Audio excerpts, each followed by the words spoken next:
So I'm going to talk about leadership for a bit.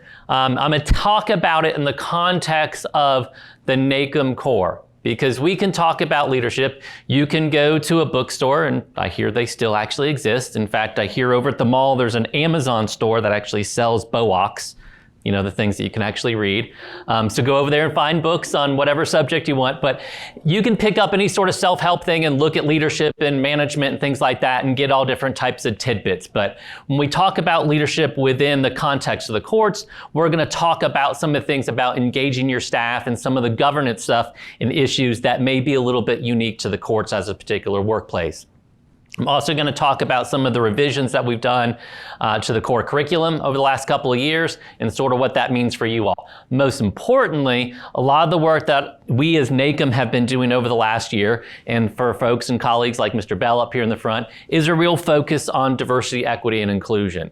So both in this session as well as in the leadership session tomorrow, we're going to give you some of those DEI elements weaved into what we do as a different way, perhaps a better way, or at least a different way to sort of look at the competencies that we have within NACM. As we've been focusing on revising those across all 13 core competencies, and we'll talk about that as we go along. So, where do we exist within the core competencies? Hopefully everybody's familiar with them. Rick mentioned our core champion, and we hope that you're interested in doing that by attending sessions like this at our conference and getting some exposure to the different 13 core competencies. We want you to sort of start building your resume and building your own background of what it means to be a good manager within our court. So within the leadership strategy, we're over here down in the bottom right, which we sort of think is sort of the top part of it, but you've got to have all the foundation of your principles and then your practice, and that all kind of percolates up to the top to the vision, where we've got our last pieces here, where we got leadership, modern court governance, as well as strategic planning. So we're going to again focus on leadership here. Encourage you all to take a look at the NACM core, nacmcore.org. That is a different site than our main NACM website. So all our core materials, our core curriculum, the competencies, some backgrounds, some presentations and stuff are on that core website, so I encourage you to go to it. So what have we done is part of some of our changes. So our core competencies obviously evolve, right? So when we did our 13 core competencies, well back before I was a court administrator, and that's been a number of years now based on my gray hair and lack thereof. So we have looked at them over the years. Our biggest rewrite was probably about 5-6 years ago, about 2015. We went through and did a rewrite and update of all 13 core competencies. And that's where you get all the nice fun colors and stuff that we have up here as we did a little bit of rebranding. And then in the last year, we are going back and looking at all those core competencies, just taking a quick snapshot on each one of them and saying, is everything still relevant? Because some things obviously do evolve. And as part of that process as well, we're weaving in those diversity, equity, and inclusion elements into each one of the core competencies. So that's where we are right now. We did leadership last year, so I'm gonna touch on a couple of those highlights and those revisions, and then again through the DEI perspective. So within that competency, we focus on a lot of things. We go into sort of all the different characteristics and traits and styles of what being a good leader is as a way to then put that within the context of what we do in the courts. I'm going to focus on sort of these last couple pieces here. What is that? How does that look a little bit differently within our courts, and what that is in the shared sort of collaborative environment that we exist in today in our courts. And then finally, hopefully, letting you figure out which of those elements allow you to be the best, most true self you can be as a leader within our court system. So again, lots of different learning objectives within the overall core curriculums. I'm going to talk about modern court, a little bit of governance, a little bit of organizational culture, and a little bit about collaboration. So that's kind of where we are. You all good so far? Ready for the ride here for the next hour? Okay. So let's talk about what does leadership look like and sort of what I say leadership redefined. I really like some of these that come from Harvard Business Review. Anybody ever take a look at that? Wonderful site. I see a couple hands in there, HBR, I think, .org. Take a look at that. Lots of good little articles on all things management and all things leadership. Of course, that's within the business context, right? Does that naturally translate well into what we do within the courts? Maybe. but there are some elements. So in the Harvard Business Review's sort of leadership guide that they have, they talk about these 6 fundamental elements that really have not changed over the years that the Business Review has been looking at the concept of leadership. So the most important one here, the one really getting people around that exciting vision, right? So as a good leader, we set a vision, right? That folks want to achieve and they want to follow you to get to that vision. Okay, so stay with me as we go through the 6, and then we're going to talk about them a little bit more. The next one is the strategy to get to that vision. Okay, number 1, set the vision. Now you got to set the pathway to get there. Leads us into number 3 here about getting the right talent. Okay, you've got to have the right staff that you're now going to take through that strategy to now get to that vision. Okay, now on to 4th, focusing on results. Makes sense, right? You got good staff there, you got that vision, you got the strategy to achieve it, but in order to get there, you've got to have milestones along the way. You've got to set those opportunities for folks to focus on their results. And that may not necessarily be this person needs to do this, that person needs to do that, but it's also about setting those milestones for yourself, okay? Next one here, about ongoing innovation. So you got the folks, they're doing the right thing, they're getting things done, they're following the strategy, ultimately getting you towards your vision. But as part of that, you've got to do a self-check and a little bit of innovation. Because what happens when you don't innovate? Stagnate, right? Okay, so you've got to constantly reinvent yourself. So case in point, I started out saying, we did our 13 core competencies before I became a court manager, 30-ish years ago. I'm sure we got some folks in the audience who probably know that date to a certainty. And if you do, you can let me know. I see, what year was that, Norman? 1996 is when we rolled out the first competencies. So we didn't update them again until 2015. So almost 20 years later, and now almost 5-6 years later, we're taking another look at them. So we recognize that we have to innovate and do a self-check to make sure we're on point. So that leads us into the next one here and the final one here, that leading yourself. You've got to grow yourself and you've got to grow your staff along with you. All those 6 elements that leadership really hasn't changed, right? Okay. So what does that mean? And I think it's really appropriate today that y'all are sitting in chairs with no tables in front of you. So you're sitting in the chair. So each one of you has a different role and a different perspective from where you are in this room right now, where you are in the back versus where somebody else is up here at the front. You see things differently. But does that mean that you can't be a leader in the same way that the person in the back of the room can? I argue within the context of leadership in general, and especially leadership in the courts, that you can lead no matter where you sit. That the person at the front counter, who is often the least paid and the least trained, can be as much of a leader as the person who's getting the big paycheck in the corner office with the windows that sits next to the judge, right? Good. So we recognize that as part of being individuals within a very dynamic organization, which I hope you and your courts are, that we have that opportunity from wherever our perspective is that we can have a contributing role in the vision of our organization as our courts.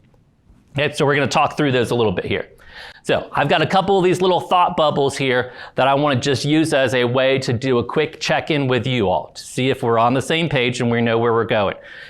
Now, looking back at those quick 6 sort of fundamental aspects of leadership in today, do any of those not make sense within the context of what we do in the courts? All seeming right. We still got to create that vision. We got to create a strategy for it. We got to get the right people. We got to focus on the results. We've got to innovate from time to time, and we got to focus both on ourselves and our staff on growing. Okay, so I think that does fundamentally apply. Anybody disagree with that? And you're welcome to. I can take constructive criticism. I can sit down and let someone else come up. But right, anything else? Okay, so we're going to do a couple of check-ins here. So let's start at the beginning here looking about governance. We recognize that within courts as an organization that we've got unique structures. It's not about just having the CEO or the boss who is in charge of everything. How many bosses do we have? Thousands. But if we're counting the people we serve, absolutely. But we may have multiple judges that we report to. You may have a chief judge, a presiding judge, an administrative judge, a president judge, whatever you call the head honcho judge. But then does that make any one of the other judges less important? Absolutely not. You're good. We're in that unique world that within the four walls of the courtroom, that judge is in charge. Whether they're a magistrate or a master or a referee or whatever, that judge is in charge and everybody else works for him or her. So we've got unique sort of governance structures within our courts that make us have to think about how we act as leaders and how we act as managers. So we need a good governance structure to do that. So if we want to allow leadership to thrive within the structure of the courts, we've got to focus on some of these governance elements. And I'm not going to go through all of them in detail other than just kind of mention them. We've got to be participatory. We've got to get feedback from the rest of the staff. We have to have opportunities for engagement. How many of you in your career have been in a position when your voice did not matter? Okay. And if you've not been one of those people, thank and go back to that mentor or that individual and say, you created a good, safe working environment because I felt that my voice was heard. But I can say in my history, I have been in positions where I felt that my voice wasn't heard. And I bet other folks within the courts that I've worked have probably said their voices were not heard or were not. So we got to make sure that we focus on being participatory. We've got to be consensus oriented. So we've got to make sure that we're not only hearing those voices, but we're actually letting those voices matter and that they have some contributing. How many times do we need to, have we not looked at what's going on at the front line, say the front counter as a leader? And we as a manager or supervisor hear about some issues going on at the front counter. And how divorced or separated may we be from that? That we didn't go to that front counter to kind of check things out. So we've got to make sure that we're building that consensus, sometimes getting out there, being seen with the staff and those that are following us to make sure that they know that they're being heard and validated. So being accountable, we talked about that, about focusing on results, both for ourselves and others. We've got to be transparent in all that we do. So making sure that when we talk about decision making, for example, that we're involving other people in their input, but at the same time, they're understanding how we ultimately came to the decisions and the procedures and processes that we're outlining and having folks follow. Being responsive, efficient, and effective, really don't need to go in that. That's all about sort of your modern governance there, about how we do our operations and our workflow. And this last one here, equitable and inclusive. That's where we're going to spend a few time here in a couple of minutes. And we all know that at the end of the day, one of the most important things we do in the court is follow the rule of law. We've got to follow due process. We've got to have an opportunity for folks to have their disputes and their disagreements aired and handled in the court system. So this one is very dense. I'm not going to focus on it much at all other than to say, in a true governance system, you have to establish the process. You have to give the proper authorization for folks to do the things that they need to do, establish the policies that you have, make sure that you're then developing things and develop budget, develop additional procedures, et cetera, ultimately moving down that you are then once again authorizing staff to implement those. And at the end of the day, then you're engaging and doing the things that you do. So that's all part of being a governance structure. But why does governance matter? I argue that it preserves and it strengthens our stakeholder confidence. So if governance is an internal thing, how does that affect the outside world? Because we know that our courts as an organization, when we are seen by the outside world as not being on the same page, when we have many different judges kind of doing their own thing, acting in silos, and we're not coordinating because we're the folks that sort of cross those lines as the managers and administrators in our courts, right? Our judges may be highly focused on one thing or another, and they rely on us as good leaders to talk to the different divisions. Is the probate division talking to the family division? Is criminal talking to civil, et cetera, and coordinating the work that we do in our courts? So these governance structures that we have that promote folks having those lines of communication are necessary as a governance structure to have the outside world and our other stakeholders view what we do as being important and having confidence in us. Because the last thing they want to do, and I've been there in various organizations over the years, where everybody acts independently, does as much get done? No. And do we get the resources and the budget that we need when every judge and every different division is sort of fighting for itself and not coordinating their efforts? No. It's sort of the divide and conquer when the other branches, whether it's the legislative branch or the executive branch, realizes they can't deal with us as one big entity and they have to deal with us with different slivers. We're never going to get the resources and the support that we need. So that's why governance does matter in that context. It provides that foundation for high performance. So when I talked about those key fundamental issues of the 6 traits of leadership, where we're focusing on results, we're building that vision, we're creating those opportunities for innovation, this is why the governance structure matters. Because without a solid governance structure that allows for those things to happen, then you can innovate all you want, but if I'm in an office by myself and I'm innovating till I'm blue in the face, does it matter? No, because I'm not working with my staff, I'm not working with folks above me, below me, to left or right of me to make sure that I'm getting those things done. And then lastly here, we're talking about ensuring that it's a good opportunity to respond to the changes. So we all saw the plenary this morning, right? He was responding to external stimuli. Like nobody. I can say I got a little queasy just watching some of it, and I was on solid ground. But it shows you how important it is that you've got to do those sort of temperature checks, the reality checks, or whatever you may call them, of the world going on around you to make sure that you're able to respond to it. And a good governance structure is going to give you that foundation that you need. Okay? So here's your check-in again. So governance matters. Is there anything else about having a good, solid governance structure that influences, good or bad, the opportunity to be the best leader that you can be within the courts? It's your chance to weigh in. Or folks online, put it in the chat and Candace will let us know. Anybody want to take a moment and think about that? Well, I get a quick sip. So we talked about why governance matters. What are we missing in that context? Do you have good governance structures?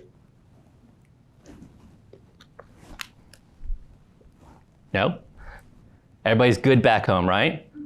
Okay, so we've got what we need as far as a good governance structure to be able to lead, okay? Going to move on here to the next part of it. Organizational culture. So how many of you all have gone in and done one of those exercises where you've done an assessment of your internal culture? Anybody here? Anybody want to say what it said about you? Rick, what did it say? And I'll repeat for everybody else.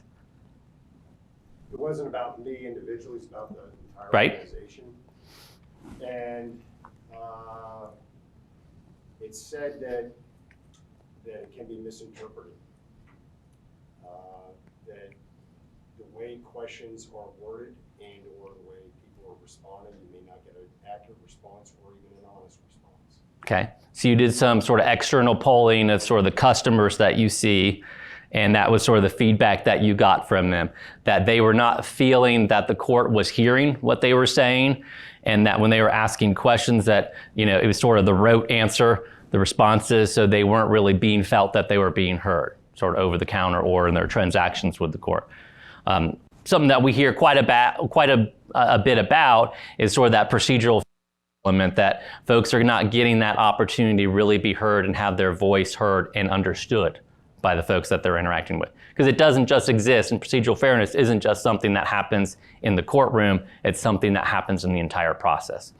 So when we talk about organizational culture here, we say that if you ensure empathy and inclusivity in what you do, and that's part of your culture in your courthouse, that's going to be demonstrated successfully by your leader, and by that you're going to have a better place to work. Likewise, top-down leadership, does it work? Does anybody have top-down leadership? That's probably most of us at some point in our careers, whether it's in the courts or in some other type of employment. Oftentimes, and most of the time, top-down leadership just does not work. There are exceptions to that. When you've got one of those 1 in a million leaders who is that charismatic, effervescent person who everybody just naturally flocks around and they just got it down and they're good at it, top-down can work just fine. But for the rest of us who are mere mortals that aren't necessarily born to perfection and greatness like that, and I am not one of them, and I'm sure probably many of you are not either, but if you are, great. I want to have you teach the next course here. But for most of us, leadership skills can be learned. It is a skill that can be trained, and we can be better. We may not be perfection in and of itself, but we can learn some of the skills that we need. So That's what we do that make we sure it's participatory. Here, strive for organizational agility, flexibility, and responsiveness. I think this is great right in the context of what we talked about this morning. When we talk about trying to summit some type of insurmountable thing, we've got to be agile. We've got to be responsive to the external elements that are affecting us. And we've got to be able to have that flexibility to make things happen and let change happen. Know that we don't have an extra oxygen cylinder to make that last summit, but we can go and find it from somebody else. That's sharing resources. That's collaboration. So there's all these opportunities that we have to make sure that we're leading the best that we can in our culture. And then lastly here, building those relationships both internally and externally. And we're going to talk about collaboration a bit more as we go through. So within this world of culture, we're going to talk about the DEI elements for just a moment, diversity, equity, inclusion. So from a diversity perspective, why does it matter within our courts culture? It says practicing fair treatment, right? And I think that goes to everybody, not just staff, but practicing the fair treatment, sort of as Rick alluded to, that people that are customers coming to a counter aren't feeling that they're being heard. That's part of diversity, is understanding that people are going to bring their shared experiences or their life experiences, and oftentimes a lot of trauma. And they're going to bring all that baggage with them to the courthouse. Does that mean that every one of your staff is going to be able to unpack each and every one of those baggagefuls of trauma that folks have or that lived history? No, but knowing that we have different experiences that come before us and being open to them. Next one here, equal access for job candidates. Does anybody ask diversity questions on their job applications? What is that, if you remember? It's just a part of basically every question to make sure that somebody actually does care about diversity, because it's such a big part of everything that we do with public access. Okay, good. So what she said they've got a couple of questions on their application that really show that people understand the role and what they're doing to make sure that they're a good fit for the organization. So in this context, diversity doesn't always have to mean race or gender. It can be about different perspectives, different backgrounds. We often know that within the courts as an employer, that we have really successful employees that come from a variety of backgrounds, right? I've had great success hiring people that used to be bank tellers because they're great on a front counter. I've got folks that come with great fiscal backgrounds that can come in and sort of work behind the scenes. People with great organizational skills that become wonderful clerks because they can manage different dockets across different workloads. I've had folks that have come in and be probation officers that used to be a bartender. And they do a good job. And they can smell alcohol a mile away. So they know when their folks are using. So folks have an opportunity as you're going through and doing your employment screenings to look at opportunities to look at a diverse workplace and bring different voices and backgrounds into our courts.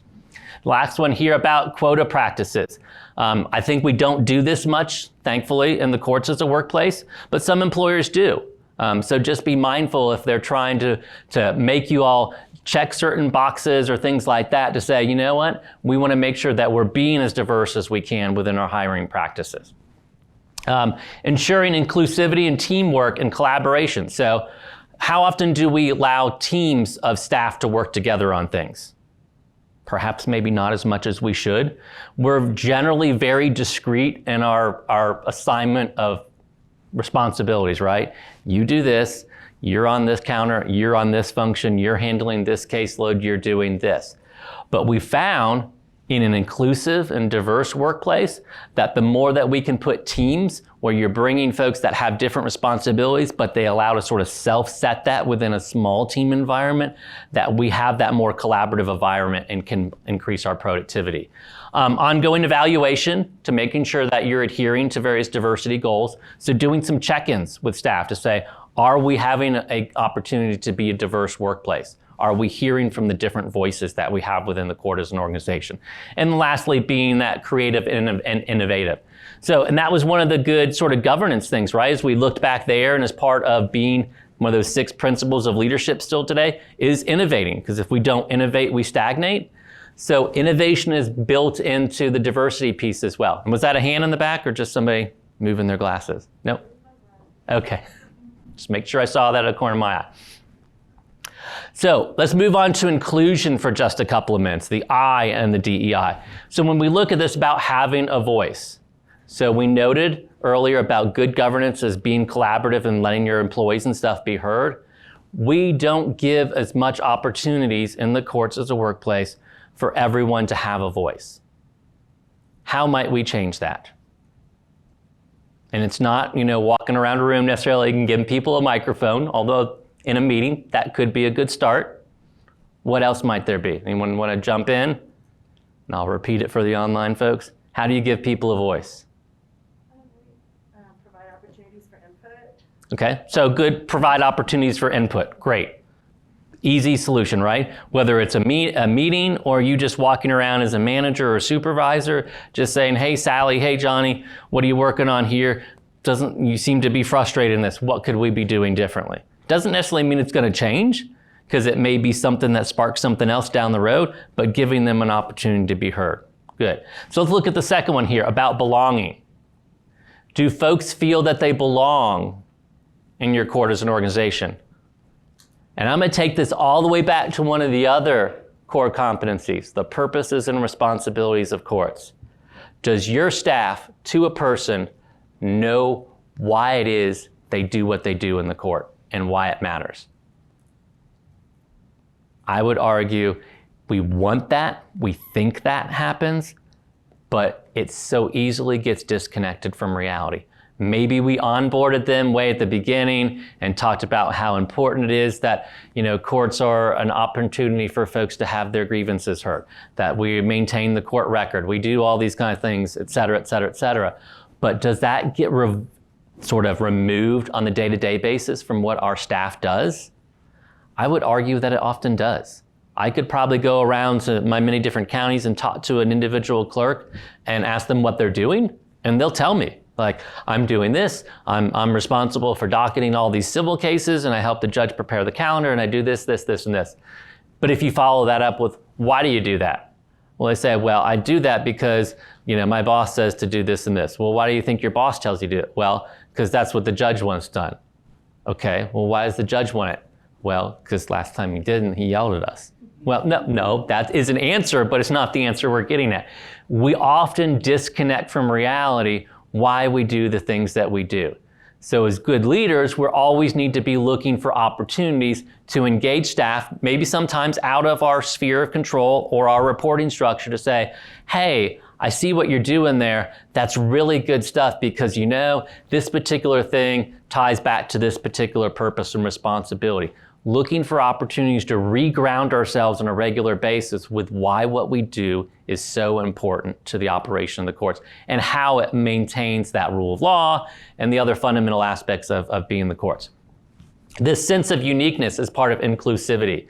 Are we celebrating the different uniqueness that our staff have?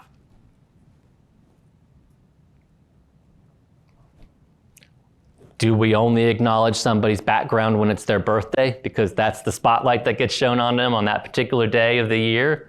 Or do we only look at a certain group of individuals because there's some type of awareness week or month? Those are all great opportunities to celebrate the differences that we have, but are we really allowing staff to have a sense of uniqueness? There's no good answer to this, but it's one of those sort of self-exploration and sort of looking within to say, once you give somebody a voice and you start to listen, you can start to hear the things that make people unique and make them different. And you can celebrate those differences in the input that they have on the court as an organization. And this last one about feeling valued. I think if you're going to give somebody a voice and you allow them an opportunity to feel belong and to feel that they have that sense of uniqueness, that at the end of the day, they're going to feel a little bit more valued, right? Again, all easier said than done. But as good leaders within the courts or good leaders within any organization, we've got to look at these for opportunities. So, a couple more. Learning and development. Are we giving our staff opportunities to learn and develop different aspects of diversity and inclusion? Meaning, are they learning about different cultures? When was the last time anybody has done an implicit bias training with your staff? Last year?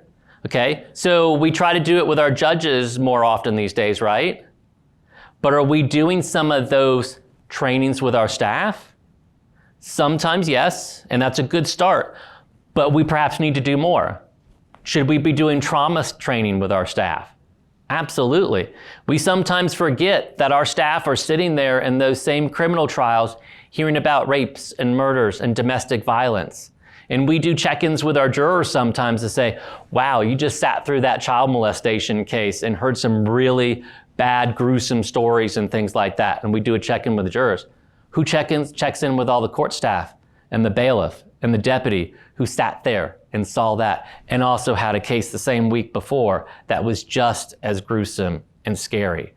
So looking for opportunities that we can learn and develop and share and give a voice to the folks that exist in our court allows them to be heard and feel that they belong. And it gives them an opportunity to sort of share some of their experiences and their feelings around it as well. Again, collaborative environment. We're going to talk about collaboration a little bit more as our third main element here within some of the leadership strategy. But this access to resources. Are we giving our staff the right access to resources when it comes to doing their job? So it's not necessarily resources per se about inclusivity, but training our staff and giving them opportunities to be heard and to train and learn new ideas allows them to feel that they are part of the organization. And then lastly here, the strategic alignment. If we are including some of these inclusivity principles in our strategy, going back to those 6 principles at the beginning, we set that vision and then we set the strategies that we need to do to achieve that. If we set some of these as goals or intermediate steps for us, then we're giving opportunities for our staff to be more engaged. So last part of DEI, equity here within the concept of leadership. Big, long list. You probably can't read all of those depending on where you are in the room. I will admit I'm only a few feet away and it's starting to get blurry in my age. But we're going to talk about a couple of here. Wage equity. Is that a big one for folks? Ooh, I think I touched a nerve there. Are we paying what people are worth? How many people lost staff during the pandemic who said, it's just not worth enough to come back here? Several of you. Did several people have some issues with staff wanting to come back to work because of a variety of issues? If nothing else, the pandemic has opened our eyes that people's value is not just measured in dollars, although it's a really important one, but it's also measured in work-life balance, and it's also measured in what tools and resources you give people to succeed. So I would say the whole equity issue around that is really important to look at what do people need, both from a living wage, especially at the lower levels of employment or lower levels of wages that we have in our courts. Are we giving them the resources that they need to be as successful in that? And are we allowing them opportunities for that work-life balance? And then sometimes that means allowing folks to perhaps work remotely, especially in today's age where they may be dealing with children or elderly family members who are having some health issues and whatnot, and knowing that if we're allowing them that flexibility, they're not having to go out and get childcare. They're not having to go out and get elder care for their parents. There are some of those things that may give them some flexibility to realize I'm happy where I want, and the pay may not be as good as I want, but the flexibility that I have is something that I'm not going to get someplace else. And I think those rigid structures that existed in the past are starting to break down in government and starting to break down in our courts as well, so that we are having opportunities to be more flexible with our staff. Another one here about workforce education, resources, research and setting your targets. But I like this one here about hiring for cultural contribution. So we talked about earlier about hiring for diverse backgrounds, people that may have not had that sort of same sort of trajectory about coming in. I mentioned about hiring a former bartender who's a really great probation officer and then went on to be even greater things. Well, looking for folks that are going to bring other cultural backgrounds and stuff to the job so that they can be an ambassador of sorts, whether they recognize it or not, of adding to the diversity of our courts as a workplace. And I like this second to last one here about aligning. And it says align ERGs. That's just a fancy term for employee resource groups, right? Or another way of saying it, small teams. Small teams is an opportunity to allow folks to be a part of a smaller process, that they can have more input. You bring 2 or 3 folks together. Maybe it's folks in a civil group that are working on dockets. They have different skill set. You give them the parameters and you allow them to sort of set some of their own workflow. They can have some input and contribution to setting some of the deadlines. You give them some flexibility in that small sort of microcosm work environment to be more flexible in what they do. And by so doing, you're going to increase their productivity. They're going to feel more inclusive. They're going to feel a little bit more sense of belonging because they're having a little bit more control over the world that around them, rather than just saying, you Johnny, you Sally, you whoever, you sit here, you do this day in, day out. But those teams allow folks to kind of move and flex a little bit. And then lastly here, probably goes without saying, but prohibiting discrimination in the workplace. And we try to focus on that. We have lots of HR principles around that, but often know that that discrimination doesn't necessarily end at the door of the workplace, because we are feeling it from our litigants and from the folks coming into our courts trying to transact business. How many of you have been harassed or denigrated or yelled at or cursed at in your career in the courts? Okay, and it should be all of us. I can say I've been called many a colorful thing in my career, especially the folks that work the front counters. Because folks come in for a variety of issues and we face people sometimes at their worst. Very few people come to the courts looking to have a good day. I think the exceptions are adoptions and marriage licenses. Does anybody have a third? Name change. Okay. Not all my courts do passports, so that's probably not on my tip of my tongue. So a couple of things, right? Someone's excited about going to a foreign country. Opportunity for engagement. Name change. There's probably a reason for that. Somebody acknowledging a new identity or an identity that they've had, but now they want to more, adapt to that. So there's only a handful of things, probably only 5 or 6 things that people really come to the courthouse to do that makes them happy. The rest of the stuff is we compel them to be there as a witness, as a juror, as a litigant, as whatever. And then, gosh forbid, all the people who are accused of crimes and all the other people who are in divorces. Very few people come to the courthouse wanting and knowing that it's going to be a good day. Because at the end of the day, the best case is the one that the parties settle themselves. And when the party settles itself, no one's a winner and no one's a loser, because everybody's going to give up a little bit of something, even in a divorce. So know that there's going to be things that we feel as staff within the courts of the ire and the enmity that come from folks that are coming before us. So knowing that when we talk about discrimination, it's as much about prohibiting that with our staff, but also acknowledging that that's going to be felt by our staff from the world around them. And sometimes we as managers and supervisors or leaders have to intervene with some of those things and say, this just doesn't need to happen in this situation, and go in and help calm it down. So why does a culture of DEI matter? I think, as we say here, diversity is excellence. The more diversity of input and voices and values and thoughts that come into the court as a workplace, the more excellence that you're going to create. It's probably one of those platitudes, but I think it is one that's borne out, and we're going to talk about a couple of those stats in a moment. Helps our employees feel safe and makes them more productive in the end. Diverse teams innovate faster. So when we talked about those employee resource groups, those small team approach that allows staff to say, hey, these 3 people, they're working on that civil docket process here. And in so doing, they kind of flexed and, this person's going to do this for a little while and that's going to do that. But the end of the result, they found a better way of doing it. Well, maybe now we can try that over here in this team. Or maybe that now becomes the new model. We gave those staff that flexibility within their box to change how they do it, and that created that innovation because we allowed that diversity to happen in that innovation. It drives better outcomes, sense of belonging, and innovation that comes from a diversity is ultimately our advantage. So, drives better results. Here, diverse culture reaches a wider audience, and inclusion creates a sense of psychological safety. So we've all go back and remember Maslow's hierarchy of needs, right? On the bottom is food, water, a roof over our head. Next one, sort of self-preservation. Now I need to get those things. What ultimately is at the top? Self-actualization.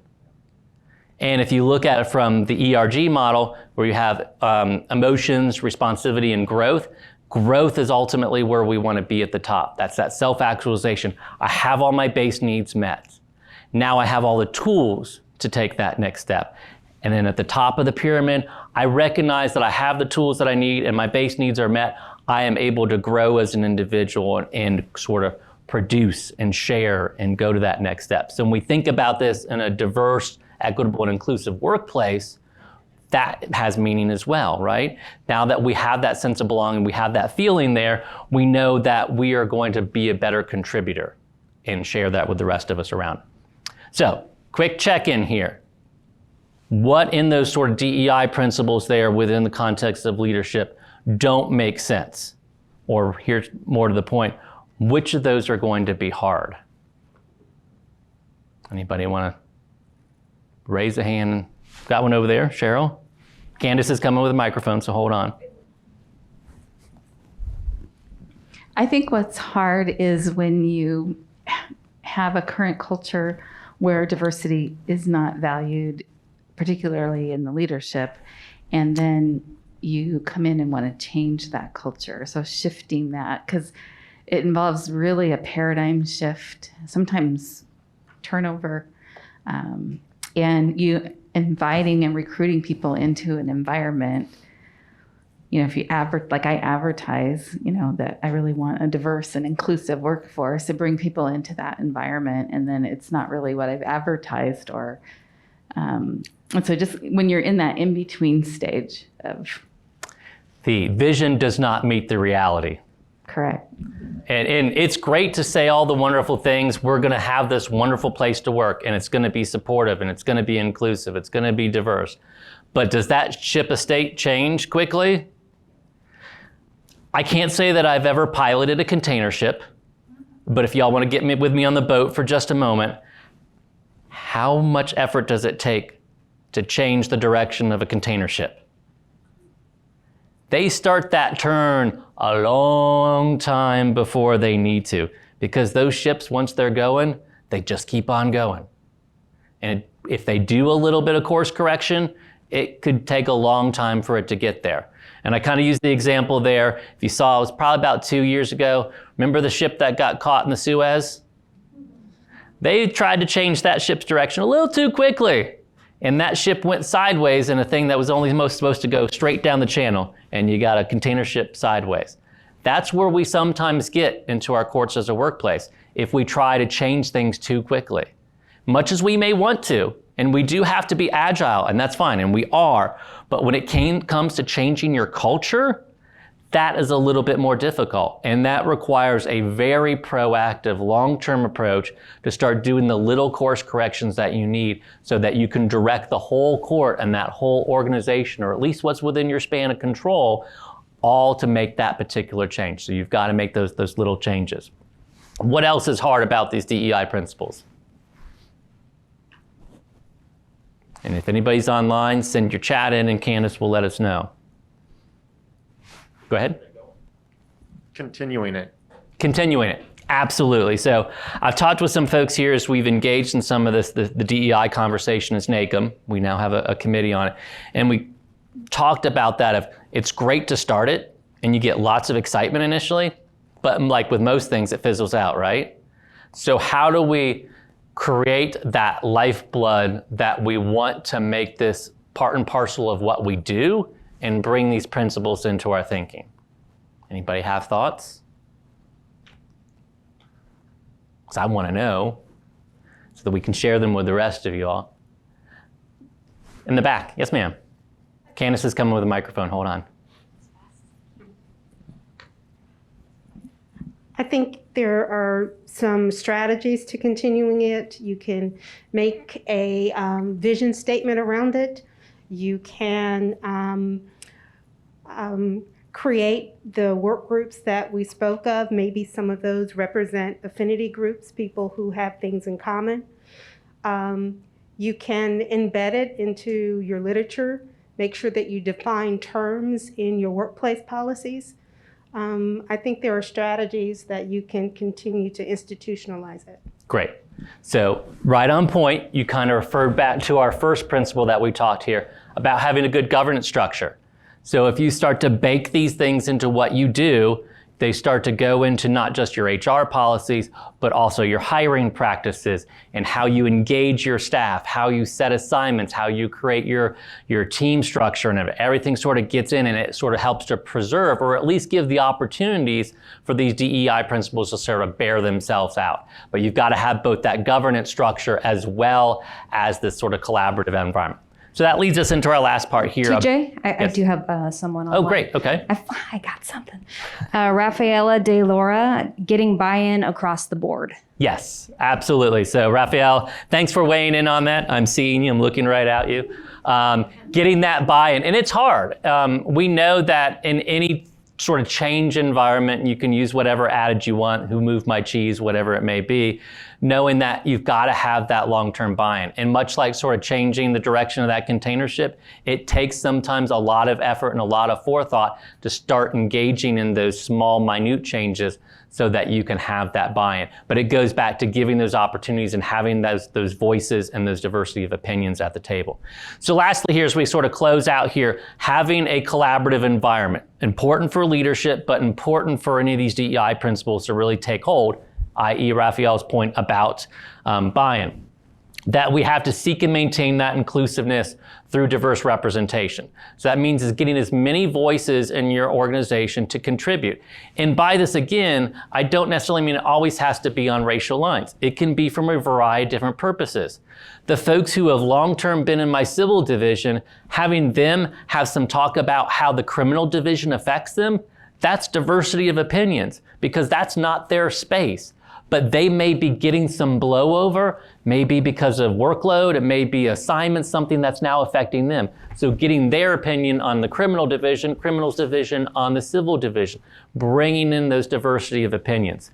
Here, recognizing that wealth and wisdom of others, again, bringing in those different thoughts, sometimes bringing in folks from the outside, because I can say in my career, sometimes bringing in a third party from the outside that says the same things that I was jumping up and down and screaming about, makes a difference, right? I'm seeing a lot of heads shake on that one. Sometimes just having somebody else externally validate what we've been talking about internally is important. So bringing in that external wealth and wisdom. Fostering these reciprocal relationships for collaboration. So we are a much more interconnected world today, right? I would hope so. How many of you exist in your courts as a workplace and you don't have to do with any external stakeholders? I did not see a single hand. Okay, we deal with a lot of external stakeholders, whether it's criminal justice agencies, it's law enforcement, it's corrections, it's it's nonprofits, it's homeless shelters, whatever it is, we recognize that we're a much more interconnected environment than we might have been years ago, perhaps than when we initially sort of created these core competencies. We might have had more of blinders on and said, hey, the courts are perfect, we're right in the middle, we do our own thing. But we recognize and embrace this interconnectivity that we've got today. And to do so, it invites that collaborative work environment. I love this last one here about practicing reflection and humility. As we sort of bake in some of these DEI principles into what we do and create them in that collaborative environment, it's that much more important so that we have to know that what I do in the court maybe is not seen as important to one of these external stakeholders because they feel they're the ones that are changing lives by providing these social services to the folks that come before us. So sometimes that's humble on our part to say, look, we're just the adjudicator here. We can recognize that this person really needs services, and that's going to be served by an external party. Maybe they're court connected, maybe they're not, but understanding that we all have a role in it, but we may not necessarily be the ones that are solving the issues coming before us in the courts. A couple of different things about recognizing individual strengths in that collaborative environment, encouraging that open-mindedness, collaboration tools, supporting your community, delegating tasks. These are all just some of the elements that goes into a good collaborative environment. I'm sure we could sit here and spend the next 20 minutes or half hour all day talking about all different kinds of different collaborative opportunities, but know that within the context of leadership, we have to create that collaborative environment, whether it's at that microcosm employee resource group, at the team level, or something all the way up at the organizational level. So why does collaboration matter? Well, from a diversity and whatnot perspective, we say that here. I love this one here. 90% of decision makers should seek other opinions before making a decision. How many times have we gotten a decision from up top and we're like, what were they thinking? And I could probably use something much more colorful. What were they smoking? What were they drinking? What, did they bang their head on the wall before they made that decision? Sometimes we think, oh my gosh, decisions are being made in a vacuum. Why were we told to do this? Or we heard, well, that came from the 9th floor. Or that came from the fill in the blank court, the circuit court, the district court, whatever court is higher. That came from our administrative office. That came from the state capitol. That came from the legislature, because gosh, we know we love those ones when we're told externally how to do things. So whatever note, we know that good practices and good collaboration means that we're bringing in and getting other people's input on that decision-making process. I love this one here. 99% of our staff prefer a truthful workplace. Just let that one sink in for a moment. Why is it not 100? Because the other was at 8.9, no, 0.9%. The other 0.9% were the ones that were lying and love it. Because we all have a few of those folks in our workplace, right? But the reality is that when you ask your staff, they want to be heard, they want to be understood, and they want to know that the truth is going to come out. We know that the litigants that come before us want truth to prevail, but we also know that truth and justice are not the same thing. That ultimately it's what the law and everything supports in the courtroom, but at the end of the day, our staff still wants to be heard. They want to know that the truth is going to come out. So we as good leaders are going to have to sort of break down those barriers and get to that truth. Love this one here in the middle. 25% of people want the chance to prove their leadership ability. So those small work group environments, opportunities for staff at whatever level, prove their own leadership abilities, to give them that opportunity in the 4 corners of the box to say, do what you need to do within the corners and your parameters that are given, but you, 3 of you, have the opportunity to sort of self-display and self-exercise your different leadership talents. This one down the bottom, 88% of people prefer collaboration over competition. Now, competition is good sometimes, right? You do good, you win something. You do good, you get this reward. But most folks in the workplace just want to get things done, and they recognize that having others help them or them contributing to others is preferable, right? We all teach that in elementary school, right? Sharing. Here's the blocks, here's the sand pit or whatever, go build a sandcastle. There's always going to be one kid maybe that's doing their own thing, but the rest of us are all going to come, we all then go over and help that other kid because, wow, he's doing it a lot better than we are. He's already got 3 mounds high on his sandcastle, and the rest of us are going to go over and help us. That collaboration helps us to innovate and do better. I like here, only 14% say they actually have had good collaboration. So our employees want collaboration, but they are telling us, we ain't got it, people. It's not happening. So we as good leaders have to strive and make sure that we're having those opportunities for collaboration. And then lastly, down here on the bottom, there's value in it. The 20 to 35% of the work comes from only 3 to 5% of your staff. We've heard the flip side of that, right? Anybody here a probation officer? So we probably have the flip side of this. About 10 or 20% of your probationers cause the most trouble.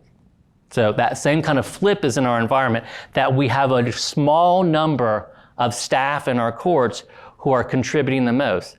But if we pair those staff up with other people in a small work environment, that small team environment, and allow them to sort of self-innovate, they're going to share some of their own enthusiasm and their own tricks and their own strategies to getting the work done. That's going to help motivate and bring up the other folks and give them and broaden their skill set. And at the same time, we're recognizing those staff for the innovation and the contributions that they provide.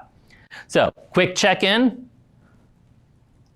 What's difficult about collaboration? What are we missing in our courts as a collaborative work environment?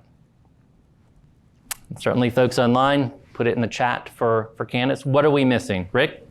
I think what we're missing is the dedication and commitment to taking one's perspective and then offering one's perspective too. And I think that competition status, that stat that you had up there really is very telling. About 88% of the people would prefer collaboration over competition. When you have a competitive work environment, you really discourage the concept of being willing to accept someone else's perspective. And I think that other stat in there about a truthful work environment goes hand in hand, because if we are promoting and encouraging a competitive work environment, we're promoting and encouraging an environment where people are going to be willing to put the knife in somebody else's back, or they're going to be the one that's willing to swipe the legs out from somebody else, or say, hey, Johnny's not cutting it today. I did better, because they know that they're going to get a reward for that. So they want to know that you're going to be truthful, and those truths are going to come out, that somebody's contributing, somebody's not, and that we're going to work within that, because they know that the collaboration ultimately is going to be better. It also means that everybody doesn't have to work harder, but people can work smarter, because we're using the resources of everybody around us to sort of lift up the organization or lift up the project or whatever as a whole. So what else is difficult about collaboration? Got another question back there? I would say time. I think sometimes we're in such a hurry to get things done, or a new law passes and we need to implement this, so we don't take the time to allow the small groups to collaborate. Right. So we talked about one of the sort of that 6 fundamentals about we are results focused. And especially when we have an external result, or the need for an external result foisted upon us, whether it's legislatively driven, regulatory driven, resource driven, whatever, we don't have that time, flexibility, agility to be able to pivot and respond to that. But I would argue if we are embodying some of these principles more into our thinking, we are going to be able to adjust more frequently. Again, aside from an organization that still hasn't even started to make that course change as that container ship, if you're well down in the direction that you're going, you can make the small changes and be more agile. But it's not easy, right? You know, it's about having that flexibility, getting this diversity of opinions and whatnot into the process, because ultimately somewhere in our courts as an organization, somebody's got the right answer to a particular issue. They're not going to have the right answer to everything. And gosh knows if you empower them to have the right answer to everything, that's probably not a good idea. But giving them the opportunity to weigh in where their strengths are and to provide some opportunities for communication and resource sharing, they're going to bring more ideas to the table. So a couple of things on effective listening. We ultimately try to please those that are around us, right? That's sort of kind of what we do as human beings. I want to please my boss. I want to please my staff. Because when my boss is happy, whether it's my chief judge or my court administrator, I'm happy. Likewise, if my staff is happy with me, I've pleased them enough, then those are issues I don't have to worry about. So those are one of those fundamental sort of things that we've got to deal with. Second one here about being silent. How hard is it for us as leaders, especially if you're a manager or supervisor, some executive role, to be in that meeting and people are going on about something and you're like, oh my God, I just need to tell them how to do it and this meeting will be over, right? But are we, as that particular role, even if we're empowered to just make the decision and do it, are we giving our best to our staff and those around us by just saying, all right, everybody, I heard you. This is the way it's going to be. Just stop talking. Sometimes we want to say those kinds of things, but if we're getting the proper level of input and diversity of opinions at the table, there's going to be something you haven't heard of.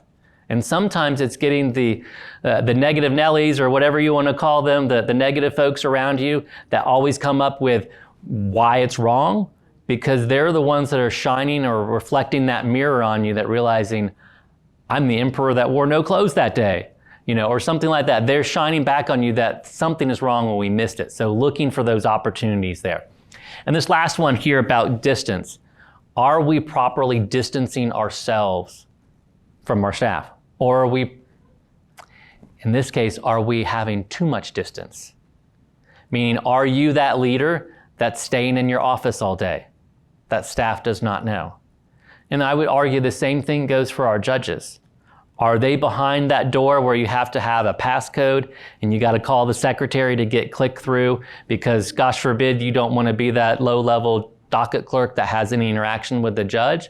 I would say that that goes for our entire courts as an organization because we have such a unique structure of multiple people who are in power or control that we're not giving opportunities for our staff to engage with them, and we are, and probably socially distancing is not the right word, but managerially distancing, leadershiply distancing ourselves from those that we are trying to lead or manage.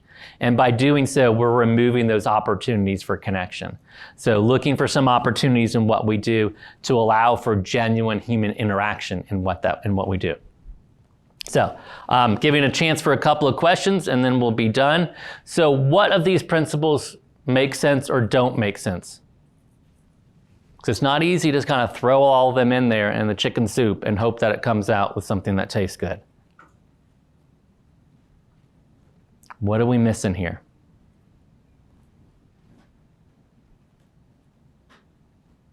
Stunned silence. I know I have some folks that I can rely on. Don't make me point you out. It does, right?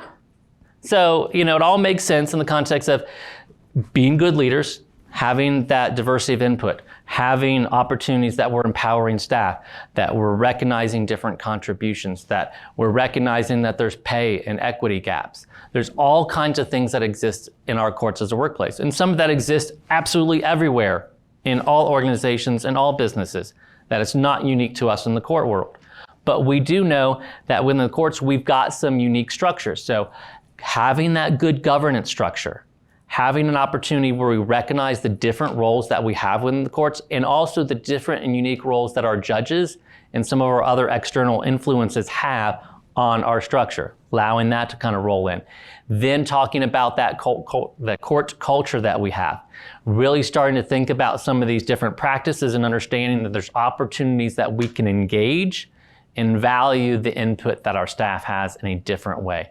And then lastly, that comes down to collaboration, recognizing that we have opportunities to work and interact with our staff and our external and internal stakeholders so that we can have the best, most productive and challenging and exciting and innovative environment that we can. Because at the end of the day, if we don't do those, we don't innovate, we don't change, we just keep on doing what we're doing. And I would argue that we're losing staff as a result of it. We are not being competitive with the world around us. It's hard for us to change how much we pay employees, right? And it's hard to change the sort of monetary driven incentives that we have for staff, as far as insurance and days off and stuff. But I would argue that we have a lot of flexibility, if nothing else that the pandemic has taught us, that we have to be flexible and agile. And how many of us pivoted to hybrid or remote hearings in days, if not weeks, right?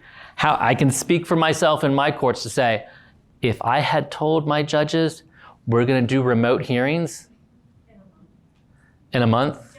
No, they wouldn't say in a month. They'd say, yeah, set that up, we'll get to it. We'll do it.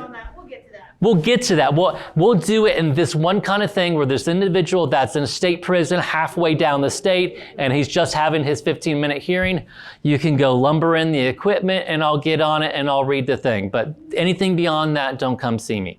But as a whole, I have been so impressed, both as a court manager back home and within NACM and talking to you all as court professionals over the last year, how quickly and how agilely we as a profession and as we as the courts changed in the last 1.5 to 2 years. I think that's testament to what we have as good leaders in the courts, that many of us were probably waiting and saying, here's our chance. It's go time, baby. All right, let's do this. You know what? That money that's been sitting over in that other pot, that now because they allowed us some flexibility, we're going to go out. We're going to get that video collaboration equipment. I'm not going to call it Zoom. I'm going to call it video collaboration. We get that video collaboration equipment. We look at opportunities. We send some folks home remotely. We allow folks to be engaged. We give them some opportunities to get out of the work environment. And you know what? I can tell you, sometimes when I work at home, I'm more productive than I am at the office, right? Because I'm not having the water cooler talk, or I'm not having the people walk down the hall. But on the other day, so you flexibility in working with those things and the different things that are existing in our society today in our courts as a work environment allow us to more readily respond. So even though we may not change the culture overnight, There are external stimuli, as we talked about, that can really make us have to respond in an agile and flexible way. So as we wrap up here, what else is hard about this? Other than some people may not want to do it. Yeah, I got a lot of notes. We have a lot of people who are going to get pushback on it. It's going to be difficult. What's easy about it, if that's an easier question to ask? Does it make us feel good? It should. TJ, I'd say that one of the things that's difficult about it as well is having the stamina to stay with it and stay the course. It is a journey. It is something you have to stay with it every day. Yes. So I'm going to give kudos to Mr. Mallory this morning, who was our keynote, and say it wasn't about the destination. It was about the journey. And to get to the top of that mountain, he planned for 2 years and trained. And I was most stunned to say, they went up and came down. And they went up and came down. They went a little further and came back down. They went up, they got acclimatized, is that the right word? They got used to it. They went up a little bit. They let the natural surroundings, they let sort of things sink in for a little while. They kind of got the feel for it and they realized, okay, now take a step back. So I think that's a really great analogy to what we're talking about here. Is maybe it's 2 steps forwards and only 1 back. Sort of reverse that old analogy of 1 back, 1 forward, 2 back. Let's take 2 forward, 1 back. Get used to things, but step back, take a look, say we're good, we're feeling healthy, we've got the inputs that we need. Okay, we got re-geared, now let's go up to the next one. Now we're gonna step back, we're gonna go up to that next base camp. And then when we're ready, push on through. So I think that really is a great analogy for what we've got here. Look back, there's a lot more sort of on the slides there than I kind of went over, but look at some of those sort of tidbits of sort of some of these practices and say, look at those opportunities to take those 2 steps forward, take a step back, reevaluate what you're doing, kind of get a feel of what's going on, and then go for it. I got a question? I was just thinking about the challenges. So I think one of the big challenges, especially with your analogy, is as a leader, people expecting you to already be at the top and wanting to know how come it's taking you so long to get to the top when it's a process, especially when you're bringing people along and you're trying to be smart with your innovation and collaborate, be a good leader. And I felt that as a leader during the pandemic, where it was like, okay, we need to be at point B now, when it's like, but there's a lot, there's stakeholders involved, there's a lot going on, but nobody really sees that but you, even though you're trying to explain that process. So that I know it was a challenge that I faced. So I think that's great, and I'll close out sort of on this note. So that is where management and sort of leadership come together. That as a manager, we recognize that others may be saying, we need to be at this point. We as managers know to get there, I have to do this, I gotta do this, I gotta make this change, I've gotta do this kind of thing, because we recognize all the logistics and all the sort of steps in between those strategies we sell, that number 2 there. We may know what the vision is, but we also as managers know the strategies that we need to do and accomplish to be able to get there. And then it comes full circle back to the leaderships to say, I know that the vision is something that's achievable, but it's out there and I got to keep striving for it. But knowing that as soon as I touch the edge of that vision, I'm going back to that 5th one on there and innovating. Because I know that I've got to change things up, because I've got to set a new higher standard there. So sort of to your point, as managers, we just keep moving, but as leaders, we keep setting that ball a little bit further and keep on moving towards it. So on that, know that I ask you to remember that in your seat, as you are today, everybody has the ability to lead from where you are, from where you sit, from where you stand. And just know that being a leader is not easy, and no one's perfect at it. But if you keep learning and kind of open it up, come join us tomorrow with our other session on leadership, and you're going to talk about some of the strategies and some of the other opportunities for court leaders to sort of show yourself and be your sort of true self. Look for those opportunities to sort of embed some of these DEI principles and some of the other good leadership principles that we try to teach you here at NACM. So great, go forth, have fun, and we'll see you in the next session.